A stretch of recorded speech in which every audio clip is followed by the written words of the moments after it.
অসমত বহুত ডাঙৰ ডাঙৰ নেতা আছে, বহুত এমএলএ মন্ত্ৰী আমি বনাইছো, কোনোবাই যুঁজিছে। কিন্তু 1980 চনত আপোনালোকে জন্ম দিয়া সদৌ অসম সংখ্যালঘু ছাত্ৰ ইউনিয়ন যুঁজিছে, জমিয়ত মৌলানা আৰশ্বাদ মাদানী হুজুৰ যুঁজিছে। গতিকে আমি এনেকুৱা নহয় যে সংখ্যালঘু ৰাইজে বিপদত পৰিছে পিছ পিলৰ পৰা আমি চিঞৰি থাকিম, নহয়। সংখ্যালঘু ৰাইজ বিপদত পৰিব, সন্মুখৰ ৱালৰ পৰা আমি চিঞৰি থাকিম, সন্মুখৰ পৰা চিঞৰি গৈ আমি আমাৰ নেতৃত্ব আমি বহন কৰি আহিছো। সেইকাৰণে কেতিয়াও আপোনালোকে ভাগৰি পৰিব নালাগে, মন ভাঙিব নালাগে। মই কৈছো নহয়, সুপ্ৰিম কোৰ্টত যদি আমচু যুঁজিব পাৰিছে সংখ্যালঘু ৰাইজৰ কাৰণে, 100 বাৰ সংখ্যালঘু ৰাইজৰ কাৰণে আকৌ সুপ্ৰিম কোৰ্টত প্ৰতিটো সমস্যালৈ যুঁজিবৰ কাৰণে আমচু প্ৰস্তুত আছে, 100 বাৰ যুঁজিবলৈ প্ৰস্তুত আছে।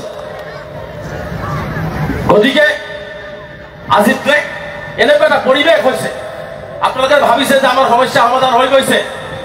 1980 চনত যি সমস্যা আছিল তাতকৈ আৰু ভয়ানক সমস্যাই হিমন্ত বিশ্ব শৰ্মাই বনাই আছে। হিমন্ত বিশ্ব শৰ্মা ডাঙৰীয়াই আৰু তাতকৈ ভয়ানকভাৱে সংখ্যালঘুসকলক নিৰ্যাতন কৰি আছে। কেতিয়াবা মাদ্ৰাছা ভাঙি দিয়ে নে নাই? আৰু কি কয়, মাদ্ৰাছা ভাঙি শেষ কৰি পেলাম। মই নাঙল ভাঙাৰ বিটিএডিৰ পৰা কৈ গৈছো, অসমৰ মাটিৰ পৰা কিয়ামতৰ আগদিনাখনলৈকে মাদ্ৰাছা শেষ কৰিব নোৱাৰে হিমন্ত বিশ্ব শৰ্মা। কোনোবা এটা ঘৰ ভাঙিব পাৰে, 2 নম্বৰী কৰি বিল্ডিং দুৰ্বল বুলি কৈ ডিচিক দ্বাৰা নোটিছ কৰাই, তেওঁৰ ক্ষমতা আছে, পাৱাৰ আছে, ঘৰটো ভাঙি দিব পাৰে, কিন্তু মাদ্ৰাছা শিক্ষা শেষ কৰিব নোৱাৰে কিয়ামত নহা দিনলৈকে। মাদ্ৰাছা শিক্ষা চলি থাকিব, আমি চলি থাকিম। আমাক মাদ্ৰাছা শিক্ষাও লাগিব, আমাক জেনাৰেল শিক্ষাও লাগিব, লাগিব নাই? কাৰণ এটা সমাজ পৰিচালিত হবৰ কাৰণে ধৰ্মীয় শিক্ষাৰ প্ৰয়োজন আছে। এইটো হিমন্ত বিশ্ব শৰ্মা জনা উচিত। মানুহ ধৰ্মীয় শিক্ষা যদি নাথাকে মানুহ বেবিচাৰী হ'ব, কৰিব, যাৰ কাৰণে ধৰ্মীয় শিক্ষাৰ প্ৰয়োজন আছে। গতিকে বুকুত সাহস লৈ কৈছো যে এই অসমৰ মাটিত তুমি দিল্লীত টিভি টক শ্ব' কৰি দিল্লীত যি মন যায় তাকে কোৱা, 100টাতো 100টাই মিছা কথা কোৱা। কয় মাদ্ৰাছা শিক্ষা শেষ কৰি দিলো, বন্ধ কৰিছে স্কুল, কয় মাদ্ৰাছা শিক্ষা শেষ কৰিলো। কয় ডক্টৰ ইঞ্জিনিয়াৰ বনাম, মাদ্ৰাছা পঢ়িব নালাগে, ডক্টৰ ইঞ্জিনিয়াৰ বনাম। মই মুখ্যমন্ত্ৰী ডাঙৰীয়াক আহ্বান জনাইছো যে আপুনি এই বিটিএডিৰ গোষ্ঠীগত সংঘৰ্ষত এতিয়াও বহু ছাত্ৰ ছাত্ৰীয়ে স্কুল পঢ়িব পৰা নাই, বহুত অভিভাৱকে এতিয়ালৈকে পইচাৰ কাৰণে পঢ়াব পৰা নাই। বিটিএডিৰ পৰা 5টা ছাত্ৰ লৈ গৈ গুৱাহাটীত আপোনাৰ বিদ্যালয়ত, আপোনাৰ ব্যক্তিগত বিদ্যালয় আছে, তাতে লৈ পঢ়াই 5জনক এবাৰ ডক্টৰ ইঞ্জিনিয়াৰ বনাই দেখুৱাকচোন। তাৰপিছত আপুনি ক'ব ধলপুৰত আপুনি উচ্ছেদ কৰিলে 3000 ছাত্ৰ ছাত্ৰী আজি 3 বছৰৰ পৰা স্কুলৰ পৰা বঞ্চিত হৈছে। আপোনাৰ যদি মুছলমানৰ প্ৰতি ইমানেই দৰদ, মাদ্ৰাছা পঢ়িলে যদি ডক্টৰ ইঞ্জিনিয়াৰ হ'ব নালাগে, তেন্তে তাৰ পৰা 10টা ষ্টুডেণ্ট গুৱাহাটীত আনি পঢ়াই ডক্টৰ ইঞ্জিনিয়াৰ বনাই দেখুৱাকচোন। সেইটো কৰিব নোৱাৰে। সেইকাৰণে কৈছো মাদ্ৰাছাৰ ছাত্ৰ ডক্টৰ হ'ব নোৱাৰে। মই হিমন্ত বিশ্ব শৰ্মাক চেলেঞ্জ কৰিছো, আৰু 5 বছৰ পিছত মাদ্ৰাছাৰ ছাত্ৰই এক হাতত লেপটপ আৰু এক হাতত কোৰাণ লৈ গোটেই বিশ্ব জিনিব, গোটেই বিশ্বত জিলিকি উঠিব। মই চেলেঞ্জ কৰিছো, গোটেই বিশ্বত জিলিকি উঠিব। সেইকাৰণে এই ধৰণৰ কথা বাৰ্তাবিলাক কৈ মুখ্যমন্ত্ৰীয়ে অসমখনৰ আকাশ বতাহ নষ্ট কৰি পেলাইছে। মুখ্যমন্ত্ৰী ডাঙৰীয়াক এটা কথা ক'ব বিচাৰিছো যে ৰাজনৈতিক ক্ষমতা চিৰস্থায়ী নহয়। এটা দিন আপুনিও এই ক্ষমতাৰ পৰা আঁতৰি যাব লাগিব, কিন্তু মানুহৰ পৰা আপুনি অভিশাপ নল'ব। এই চৰকাৰখনৰ কিন্তু অভিশাপ লাগিব। যি ধৰণে আই মাতৃসকলক ৰাতাৰাতি বলডুজাৰ চলাই ঘৰৰ পৰা উলিয়াই দিছে, শিশুসকলক মুকলি আকাশৰ তলত থাকিবলৈ বাধ্য কৰাইছে, চকুৰ পানীৰে আমাৰ মানুহ কান্দিছে। কি অপৰাধ কৰিছিল? খাস মাটিত আছিল। কিয় আছিল? বিটিএডিৰ গোষ্ঠীগত সংঘৰ্ষত গৃহহীন হৈছো, গৰাখহনীয়াত গৃহহীন হৈছো, গৰাখহনীয়াত মোৰ মাটি খেতি গুচি গৈছে। এইটোই মোৰ অপৰাধ। যদি মই ভাৰতীয় নাগৰিক, যদি মই বিটিএডিৰ বাসিন্দা, যদি মই অসমৰ বাসিন্দা, চৰকাৰৰ দায়িত্বৰ কৰ্তব্য হৈছে এই ভূমিহীন গৰাখহনীয়া গোষ্ঠীগত সংঘৰ্ষত আক্ৰান্ত মানুহখিনিক ভূমি দিয়াৰ দায়িত্ব চৰকাৰৰ। তাকে নকৰি মানুহে ল'ৰা ছোৱালীলৈ জীৱন নিৰ্বাহ কৰি আছে, তাতে গৈ তেওঁ বুলডুজাৰ চলাই দিছে আৰু ৰাতাৰাতি তেওঁ ঘৰ বাৰী ভাঙি দিছে। এইটো ভাল কাম হৈছে? ইয়াৰ অভিশাপ চৰকাৰৰ লাগিব। প্ৰতিটো বৃদ্ধা পিতৃ মাতৃৰ, প্ৰতিটো শিশুৰ একপাল চকুৰ পানীৰ হিচাপ হিমন্ত বিশ্ব শৰ্মা ডাঙৰীয়াৰ চৰকাৰৰ গাত লাগিব। এই কথাটো মই স্পষ্টকৈ কৰো, লাগিব। গতিকে এই ধৰণৰ পৰিৱেশ তৈয়াৰ কৰা হৈছে। আকৌ দুদিন আগত কি কৈছে, গো মাংস খাব নালাগে। মই হিমন্ত বিশ্ব শৰ্মা ডাঙৰীয়াক কৈছো, আমি কি মাংস খাম, কি খোৱাৰ নৈতিক অধিকাৰ নাই। চলিব লাগে, কেনেকে পিন্ধিব লাগে, এই কথাটো আপুনি সংখ্যালঘু ৰাইজক শিকাব নালাগে। আপুনি সদায় লাঠি পুলিচ আইন কানুনৰ ভয় দেখুৱাই সংখ্যালঘুক ডমিনেট কৰিব বিচাৰিব, এইটো আমি মানি নলওঁ। সংখ্যালঘুসকল জাগ্ৰত হৈ উঠিব, আৰু জাগ্ৰত হৈ উঠিলে সংখ্যালঘু ৰাইজে যদি আন্দোলন ৰাজপথত কৰে, হিমন্ত বিশ্ব শৰ্মাৰ মেচিনাৰী বিকল হৈ যাব। নাটক শ্ৰীৰামপুৰৰ পৰা গৰু গৈ মেঘালয় পায়, মেঘালয়ত কি কাটে না নাকাটে? মেঘালয়ত যে কাটি আছে, তোমাৰ ৰাস্তা দি কিয় যাব দিয়া? মুখ্যমন্ত্ৰী গৌ মাংস খাই ইমান ভাল ৰিলেশ্যন কিয়? উত্তৰ পূৰ্বাঞ্চলৰ নেতাৰ সভাপতি আপুনি এৰি দিব লাগিছিল। আপুনি 5 ষ্টাৰ হোটেলত কিয় যায়? আজি মুখ্যমন্ত্ৰী যদি দম আছে, আল কাবিৰ শুনাত নামটো মুছলমান লাগে নে নাই? আল কাবিৰ হৈছে ভাৰতবৰ্ষৰ গো ৰপ্তানি কৰাত 2য় স্থান অধিকাৰ কৰিছে। আল কাবিৰ মাংস এই দেশৰ পৰা সেই দেশলৈ প্ৰেৰণ কৰে। তাৰ মালিক হৈছে সতীশ হিন্দু মানুহ, নাম কিন্তু দিছে আল কাবিৰ। আৰবিয়ান এক্সপৰ্টিং প্ৰাইভেট লিমিটেড, নাম চাব, আৰবিয়ান এক্সপৰ্টিং প্ৰাইভেট লিমিটেড নাম দিছে।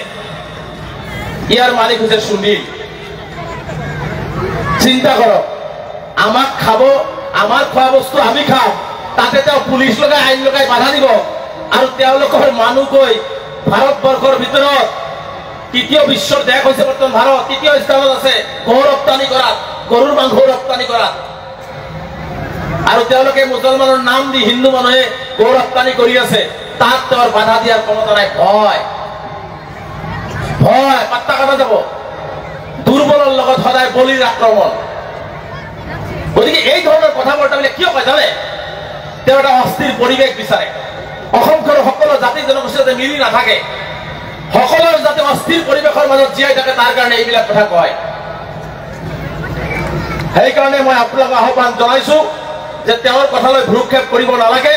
আমি নিজৰ ভৰিৰ ওপৰত নিজে থিয় হ'ব লাগিব, আমি মানুহ হ'ব লাগিব, সততাৰে জীয়াই থাকিব লাগিব, ওচৰে পাজৰে থকা অন্য জাতি জনগোষ্ঠীৰ লগত আমি মিলা প্ৰীতিৰে থাকিব লাগিব, আৰু আমাৰ নিজৰ ঘৰখন আমি নিজে জ্বলাই লৈ যাব লাগিব। আপোনাৰ ঘৰ বেলেগে চাফা কৰি নিদিয়ে, আপোনাৰ ঘৰ বেলেগে চাফা কৰি দিলে নিজে চাফা কৰিব লাগিব। গতিকে মই বিনম্ৰতাৰে আপোনালোকক আহ্বান জনাইছো, দিন বৰ ভাল নহয়, পৰিৱেশ ভাল নহয়। চৰকাৰে সদায় আমাৰ ওপৰত আক্ৰমণ কৰি আছে। আহিবলগীয়া 26ৰ নিৰ্বাচনৰ আগতে হয়তো আক্ৰমণ আমাৰ ওপৰত কৰিব, বিভিন্ন তুচ্ছ তাচ্ছিল্য কৰিব। সেইবোৰক ফালি আমি আগুৱাই যাব লাগিব, আমি জীয়াই থাকিব লাগিব। কাৰণ আমি এইখন মাটিৰ ভূমিপুত্ৰ হয়, ইয়াৰে বাসিন্দা হয়, অসমীয়া হয়, ভাৰতীয় নাগৰিক হয়। গতিকে আমি কোনো আকাশৰ পৰা হিট কৰা নাই। গতিকে আমি যুঁজি অসমত আমি জীয়াই থাকিব লাগিব। এই যুঁজটো হৈছে চৰকাৰৰ লগত যুঁজ, কোনো জাতি জনগোষ্ঠীৰ বিৰুদ্ধে এই যুঁজ আমাৰ নহয়। সেইকাৰণে আপোনালোকক আহ্বান জনাইছো যে আপোনালোকে আমচুৰ পতাকাৰ তলত একত্ৰিত হ'ব লাগিব। সমস্যাবোৰৰ সমাধান বিচাৰিবলৈ হলে আমি শিক্ষিত হ'ব লাগিব না ভাই? আমি শিক্ষিত হ'ব লাগিব। হিমন্ত বিশ্ব শৰ্মাক যদি জবাব দিব লাগে, গালি কাজিয়াৰে নহয়, কলমৰ জৰিয়তে হিমন্ত বিশ্ব শৰ্মাক জবাব দিব লাগিব আৰু উত্তৰ দিব লাগিব। আমাৰ ল'ৰা ছোৱালীয়ে টেবুলত থপৰিয়াই হিমন্ত বিশ্ব শৰ্মাক ক'ব লাগিব, আপোনাৰ অন্যায় আমি মানি নলওঁ, আমি শিক্ষিত হৈছো, আমি জ্ঞানী হৈছো, আমি বুজি পাওঁ, প্ৰতিটো অন্যায় আপোনাক মানি লোৱা নহ'ব। তেতিয়াহে আমি হিমন্ত বিশ্ব শৰ্মাক জবাব দিব পাৰিম। জেহাদ শব্দৰ অৰ্থ বিভিন্ন অপব্যাখ্যা কৰে নে নাই? মই আমচুৰ সভাপতি হিচাপে কৈছো, অসমৰ প্ৰত্যেকজন সংখ্যালঘু ৰাইজ জেহাদ কৰিব লাগিব। সেই জেহাদটো হৈছে শিক্ষাৰ জেহাদ, শিক্ষাৰ বিপ্লৱ সৃষ্টি কৰিব লাগিব, ল'ৰা ছোৱালীৰ হাতত কলম তুলি দিব লাগিব। আপোনালোকে ভাবিছে পৃথিৱীত ঘূৰাই এই গুলি কৰি মানুহবোৰে বন্দুক বিলাক এই সদায়তো শক্তিশালী হয় নে নাই? এই প্লেন দি বোমা পেলোৱা বস্তুবিলাকে আটাইতকৈ শক্তিশালী, এইটো ভাবি আছে আপোনালোকে, ভাবি দেখা হয় নে নাই? সাধাৰণতে আমি সেইটো ভাবো। কিন্তু মই জানো আপোনালোকেও জানে কলমতকে শক্তিশালী অস্ত্ৰ পৃথিৱীত আজিলৈকে তৈয়াৰ হোৱা নাই। আমাৰ উত্তৰ আমি কলম নামৰ অস্ত্ৰটোৰে হিমন্ত বিশ্ব শৰ্মাক দিব লাগিব, প্ৰতিটো অন্যায়ৰ বিৰুদ্ধে আমি দিব লাগিব, আমি যুঁজিব লাগিব। সেইকাৰণে কৈছো শিক্ষাৰ বিপ্লৱ সৃষ্টি কৰক, শিক্ষাৰ আন্দোলন সৃষ্টি কৰক, পেটত গামোচা বান্ধি লওক, এসাঁজ খাই এসাঁজ নাখাই হলেও নিজৰ সন্তানক স্কুললৈ পঠাই দিয়ক। ইটা ভাটাত নহয়, কেৰেলাত নহয়, চাহৰ দোকানত নহয়। আজি আপুনি ইটা ভাটা পঢ়াই দিছে, কেৰেলাত পঢ়াই দিছে, চাহৰ দোকানত পঢ়াই দিছে, কাইলৈ আপোনাৰ সন্তানটোৱে নিজৰ আত্মমৰ্যাদা বুজি নাপায়, কোনোবাই অন্যায়ভাৱে তাৰ ওপৰত অত্যাচাৰ কৰিলে তেওঁ আত্মসমৰ্পণ কৰি গুচি আহিব। কিন্তু আপোনাৰ সন্তানটোক যদি অন্তত কলমৰ শক্তিৰে BA পাছ কৰাই কেৰেলা হওক, উজনি অসম হওক, মধ্য অসম হওক, গুৱাহাটীত হওক পঠাই দিয়ে, আপোনাৰ ল'ৰাই এই কলমৰ শক্তিৰে কাৰো ওচৰত আঁঠু লৈ আত্মসমৰ্পণ নকৰে, লাগিলে মৰি যাব, তথাপিও অন্যায়ৰ প্ৰতিবাদ কৰি আহিব। এইটোৱে হৈছে শিক্ষাৰ পাৱাৰ, এইটোৱে হৈছে শিক্ষাৰ পাৱাৰ। গতিকে সেই ক্ষেত্ৰত আপোনালোকে গুৰুত্ব দিয়ক। ছোৱালী হওক ল'ৰা হওক, ছোৱালী বিয়া দিলেই গৈ গুচি যাব, এই মনোভাৱবোৰ আমি ত্যাগ কৰিব লাগিব। আপোনাৰ ল'ৰাতকে আপোনাৰ ছোৱালীও বহুত নাম কৰিব পাৰে। আজি দুখৰ বিষয়, APSC ৰিজাল্ট দিছে, সংখ্যালঘু মাত্ৰ কেইজনমান যুৱকে পাইছে। নাঙল ভাঙাৰ পৰা প্ৰতিজন অভিভাৱকে সিদ্ধান্ত গ্ৰহণ কৰক, UPSC হওক APSC হওক, যাতে চিৰাং জিলাৰ পৰা অন্তত 10টাকে সংখ্যালঘু যুৱক প্ৰতি বছৰে ওলাব পাৰে, 10টাকে যুৱতী যাতে প্ৰতি বছৰে আমি ওলাব পাৰো, এই ব্যৱস্থা আমি কৰিব লাগিব। ডক্টৰ বহুত হল, টেট মাষ্টৰ বহুত হল, ইঞ্জিনিয়াৰ বহুত হল, এতিয়া আমি প্ৰশাসনিক লেভেলত যাব লাগিব। আমি প্ৰশাসনিক লেভেলত যাব লাগিব। কয় নহয় উজনি অসমত মিয়া আহিবলৈ নিদিওঁ, গুৱাহাটীত মিয়া আহিব নালাগে। ইয়েছ, আমি ব্ৰেইনত সিদ্ধান্ত লৈ ল'ব লাগে যে উজনি অসমৰ গুৱাহাটীত মিয়া নহয়, মিয়াৰ সন্তান IAS IPS বনাই তোমালোকক নেতৃত্ব দিবলৈ পঠিয়াই দিয়া হ'ব। এই সংকল্প সংখ্যালঘু ৰাইজে লওক, 10 বছৰ কষ্ট কৰক, কিমান গালি খাব, কিমান অন্যায় সহ্য কৰিব, 10 বছৰৰ সিদ্ধান্ত গ্ৰহণ কৰক। যদি এই জাতিটোৱে 10 বছৰ যদি কষ্ট কৰে, এই খাটি খোৱা জাতি, কষ্ট কৰিব পৰা জাতিয়ে যদি কষ্ট কৰিব পাৰে, মাত্ৰ 10 বছৰ সন্তানৰ পিছত দিয়ক, আপোনাৰ সন্তানে এটা এটা জিলাত নেতৃত্ব দিব প্ৰশাসনিকভাৱে, গোটেই ভাৰতবৰ্ষত নেতৃত্ব দিব। সেইকাৰণে কৈছো শিক্ষাৰ ওপৰত গুৰুত্ব দিয়ক, ছোৱালী শিক্ষাৰ ওপৰত গুৰুত্ব দিয়ক, বাল্য বিবাহ বন্ধ কৰি দিয়ক। কম বয়সত ছোৱালী বিয়া দিলে ছোৱালী বেমাৰী হ'ব, অসুখীয়া হ'ব, কম বয়সত বিয়া দিলে সংসাৰত কাজিয়া হ'ব, বিবাহ বিচ্ছেদ হ'ব, তালাক হৈ যাব। কম বয়সত বিয়া দিলে, সন্তান জন্ম দিলে সন্তান বেমাৰী হ'ব, ছোৱালী বেমাৰী হ'ব, আমি কবৰস্থান লৈ যাব লাগিব শেষত। গতিকে ছোৱালীবিলাকক হাতৰ পুতলা হিচাপে ব্যৱহাৰ নকৰিব, ছোৱালীবিলাকক মানুহ হিচাপে ব্যৱহাৰ কৰি উপযুক্ত শিক্ষাৰে শিক্ষিত কৰি মাতৃত্বৰ বজা যেতিয়া ল'ব পাৰিব, তেতিয়া ছোৱালীক বিয়া দিয়াৰ ব্যৱস্থা গ্ৰহণ কৰক। চাব আপোনাৰ ছোৱালীয়ে বহুত নাম কৰিব। সেইকাৰণে মই বিনম্ৰতাৰে আহ্বান জনাইছো, বাল্য বিবাহৰ ক্ষেত্ৰত কঠোৰ হওক। নিজৰ মৰমৰ ছোৱালীজনী মৰমৰ হয়নে নাই? আল্লাহ যেতিয়া বেছি খুশি হয় কি দিয়ে? বৰষুণ দিয়ে।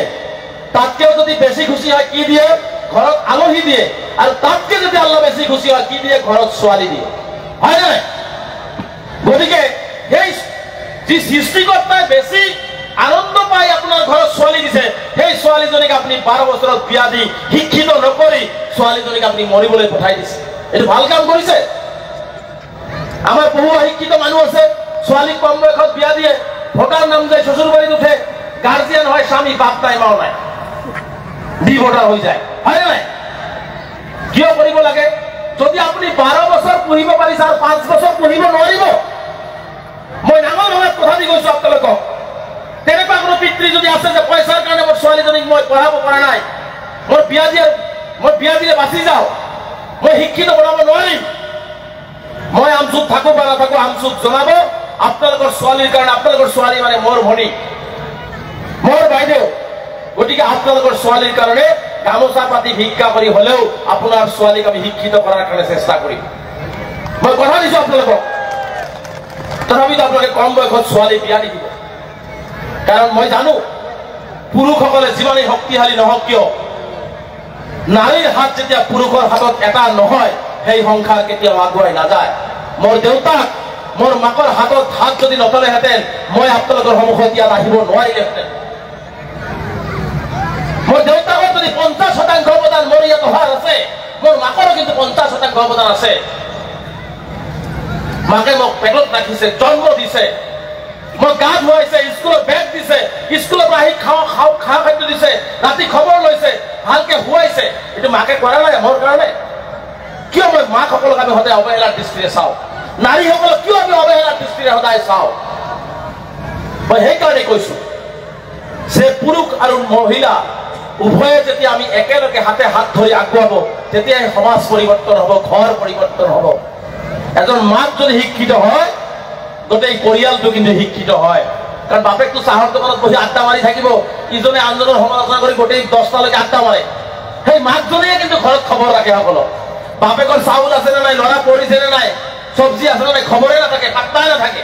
কিন্তু সেই মাকজনী চব্জি নাথাকিলেও কিবা কৰি দালি চালি দি হলে ভাতকেইটা বনাই স্বামীৰ কাৰণেও ৰাখিব, ল'ৰা ছোৱালীকো খুৱাই শুৱাই দিব। ইমানখিনি কষ্ট নাৰীয়ে যেতিয়া কৰে, আমি নাৰীৰ প্ৰতি কিয় শ্ৰদ্ধাশীল নহওঁ? নাৰীৰ প্ৰতি কিয় আমাৰ সদায় অৱহেলা থাকে? যে ছোৱালী বয়স হৈছে, কি হব আৰু বিয়া দিয়া যাওঁ, এনেকৈ যাব হে কি হব? এই মনোভাৱ কিয় আমাৰ? এই মানসিকতাৰ পৰিৱৰ্তন কৰিব লাগিব আমি। এই মানসিকতাৰ পৰিৱৰ্তন কৰিব। কাৰণ চাওক, এজন ছোৱালীয়ে আপুনি বিয়া দিয়াৰ পিছত আজীৱন তেওঁ নিজৰ পিতৃ মাতৃক কিন্তু হেৰুৱাই সেই স্বামীৰ ঘৰক আপন কৰি লয়। কিমান কষ্ট তেওঁলোকৰ মাজত থাকে, এই কথাটো আমি কেতিয়াবা অনুভৱ পুৰুষসকলে কৰিছোনে? যাৰ কাৰণে আমি নাৰীসকলৰ প্ৰতি অৱহেলা, যাৰ কাৰণে আমাৰ ছোৱালীবিলাকক আমি পঢ়াব নিবিচাৰো, যাৰ কাৰণে ছোৱালীবিলাকক আমি কম বয়সত বিয়া দিলে বাচি যাওঁ বুলি ভাবো।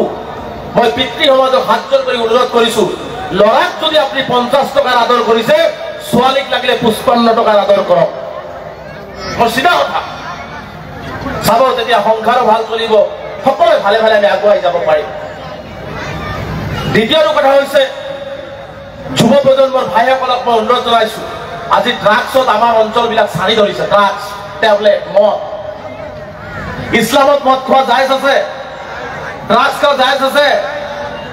ইছলামে আজি যে আমাৰ যে অধপতন লাগিছে, আমি নামত মুছলমান, আমি মাংস খাই মুছলমান, কিন্তু মুছলমানৰ যিখিনি নীতি নিয়ম আছে সেইখিনি আমি মানা নাই, যাৰ কাৰণে আজি আমাৰ এই অৱস্থা।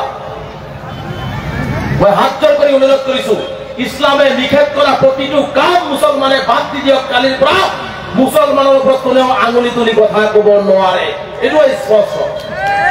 ইছলামে বান্ধি দিয়া নিয়ম নীতিৰ মাত্ৰ যদি 30টা 130টা আমি মনতে সিদ্ধান্ত লৈ মানি চলো, ইনশাল্লাহ আমাৰ ওপৰত কোনো গজব নাহিব। কিন্তু আমি এটাও নামানো, যাৰ কাৰণে আমাৰ ওপৰত সময় সময় গজব আহে। আহে না নাই? এই ড্ৰাগছৰ পৰা আপোনালোকে মুক্ত হওক।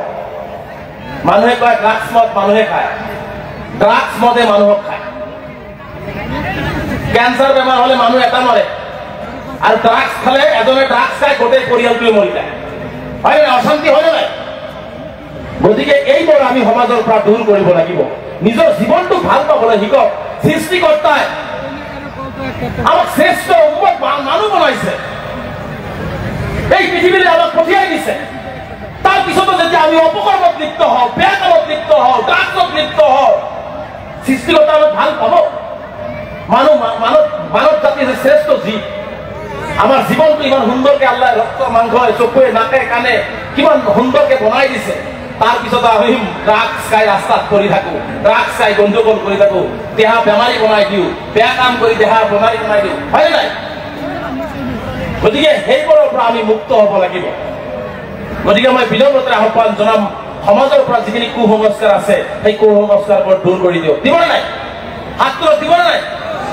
ইনশাল্লাহ বন্ধ কৰিব। যদি ড্ৰাগছ আছে বন্ধ কৰিব, বাল্য বিবাহ বন্ধ কৰিব,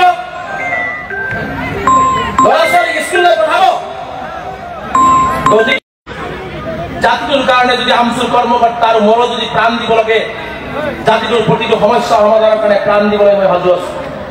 আমচুৰ প্ৰতিজন কৰ্মকৰ্তাই সাজু আছে।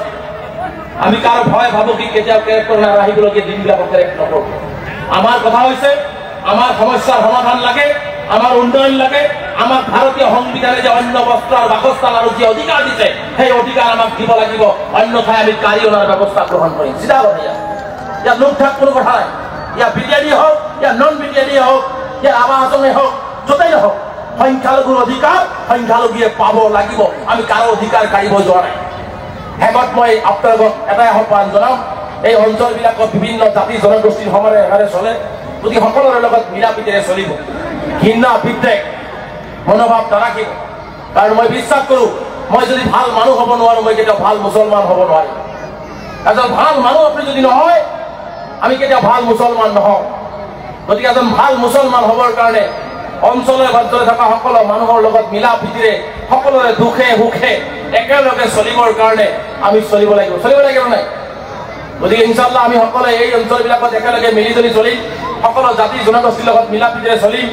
ইয়াত থকা প্ৰতিটো শিক্ষাগুৰু, প্ৰতিটো গাৰ্জিয়ানক মই অনুৰোধ জনাম যে আপোনালোকে অলপ দায়িত্ব লওক, প্ৰতিটো সচেতন যুৱকে দায়িত্ব লওক। সমাজখন আমি কেনেকৈ পৰিৱৰ্তন কৰিব পাৰোঁ, কেনেকৈ শিক্ষাৰ দেশত আগবাঢ়িব পাৰোঁ, কেনেকৈ ছোৱালীসকলক আমি শিক্ষিত কৰিব পাৰোঁ, কেনেকৈ সমাজ আমি এটা নতুন পৰিৱৰ্তনৰ দিশত যাব পাৰোঁ, এই কথাবিলাক লৈ সামাজিকভাৱে মছজিদে মক্তবে চাহৰ দোকানত এই মাটি ঠেলাঠেলিৰ কাজিয়াৰ কথা পতাতকৈ দুটা ভাল কথা পাতক। সদায় দুটাকে ভাল কথা পাতক, সদায় দুটাকে ভাল কথা পাতক। 30 দিনত 60টা ভাল কথা আমাৰ মনত থাকিব, আমাৰ জেহেনত 60টাকে ভাল কথা আহি যাব। তেতিয়া আমি বেয়া কথা আমাৰ পাহৰি যাম। গতিকে এই কামবোৰ আৰম্ভ কৰি দিয়ক। বাকী সমস্যাৰ কাৰণে যিখিনি সমস্যা আহিব, যিখিনি চৰকাৰী ঘাট প্ৰতিঘাত আহিব, এইখিনি যুঁজিবৰ কাৰণে সন্মুখৰ পৰা আনচু যুঁজিব। বাকী সমাজ পৰিৱৰ্তনৰ কাৰণে প্ৰত্যেকজনে দায়িত্ব লওক, ল'বনে নাই ইনশাআল্লাহ? গতিকে সমাজ পৰিৱৰ্তনৰ কাৰণে প্ৰত্যেকজনে দায়িত্ব লওক। কাৰণ অকলে আমচু ৰেজাল্ট কৰিব নোৱাৰে। যেতিয়ালৈকে সমাজৰ প্ৰত্যেকজন ব্যক্তিয়ে সমাজক এটা নতুন পৰিৱৰ্তনৰ ৰাস্তাত, নতুন পোহৰৰ ৰাস্তাত আনিব পাৰিম, যেতিয়াই আমাৰ সকলো মানুহ একত্ৰিত হৈ একেলগে সমাজৰ কাৰণে কাম কৰিব। শুকুৰবাৰে খুতবাৰ পিছত, নামাজৰ পিছত 10 মিনিট সময় আমি বহক, 10 মিনিট সমাজৰ যিখিনি বেয়া কাম আছে, ক'ত কি হৈ আছে, এইবোৰ লৈ আলোচনা হওক, মক্তবত হওক, ৰাতি নাইট স্কুলত হওক। কোনোবা বয়সস্থ মানুহ আছে চহী কৰিব নোৱাৰে, তেওঁলোকক ৰাতি অলপ লিখা মেলাৰ ব্যৱস্থা কৰি দিয়ক। বুঢ়া বয়সতো যদি অন্ততঃ কোৰানটো পঢ়িব পাৰে, হাদিছ পঢ়িব পাৰে, পেপাৰটো পঢ়িব পাৰে, তেনেকুৱা ব্যৱস্থাবিলাক লওক। পৰিৱৰ্তন এটা দিনতে নাহে। এটা কথা মনত ৰাখিব, যি জাতি যি মানুহে নিজৰ পৰিৱৰ্তন নিবিচাৰে, স্বয়ং সৃষ্টিকৰ্তাই তাৰ পৰিৱৰ্তন কৰি নিদিয়ে, স্বয়ং সৃষ্টিকৰ্তাই তাৰ পৰিৱৰ্তন কৰি নিদিয়ে। গতিকে মোৰ পৰিৱৰ্তন, আমাৰ পৰিৱৰ্তন যদি আমি নিবিচাৰোঁ, প্ৰমোদ বৰা, হাগ্ৰামা মহিলাৰী বা কংগ্ৰেছ বা এনডিএ বা বিজেপি হিমন্তই পৰিৱৰ্তন কৰিব পাৰিব? আমি আমাৰ পৰিৱৰ্তন কৰিব লাগিব। সেই পৰিৱৰ্তন আমি নিজে কৰিব লাগিব। সেইকাৰণে কৈছোঁ, নিজৰ ভৰিৰ ওপৰত আমি নিজে থিয় হ'ব লাগিব। বাকী কামখিনি আমচি আপোনালোকৰ লগত থাকি কৰি যাব। গতিকে মই সকলোৰে দীৰ্ঘায়ু কামনা কৰিছোঁ। আপোনালোকে আমাৰ কাৰণে দোৱা কৰিব। আমচুৰ নতুন সমিতিক মই শুভেচ্ছা জ্ঞাপন কৰিছোঁ।